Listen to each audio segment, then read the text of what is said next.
Pemerintah Kota Banjarmasin mewacanakan akan merevitalisasi Pasar Sudi Mampir Wan Ujung Murung. Upaya revitalisasi ini dinilai perlu perencanaan yang matang wan sistematis. Dikarenakan ada beberapa bangunan yang statusnya hak guna bangunan wan sertifikat hak milik, bahkan ada yang status masih sewa.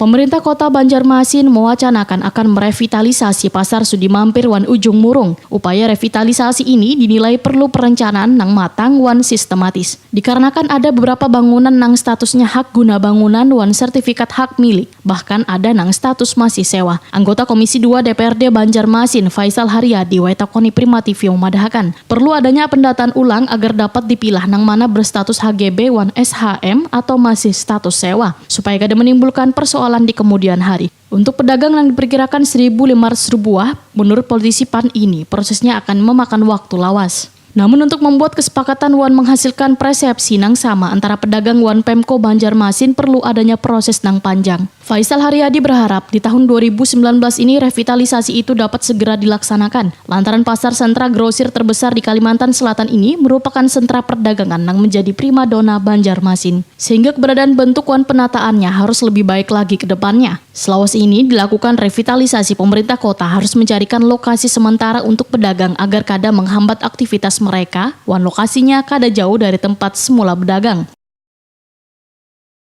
Kita tidak bisa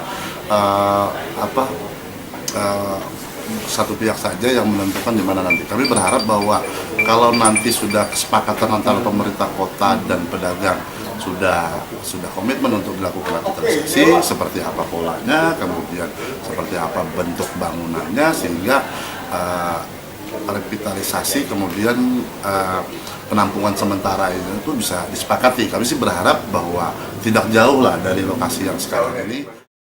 Faisal Haryadi pun kada mempermasalahkan untuk bangunan pasar yang akan dibangun nanti. Tapi pemerintah diharapkan lebih memperhatikan keamanan dan menyediakan fasilitas umum yang memadai, termasuk lahan parkir. Pihaknya di Dewan Banjarmasin ujar Faisal Haryadi akan mendukung yang terbaik bagi warga kota Seribu Sungai ini, supaya perdagangan di Banjarmasin akan semakin berkembang.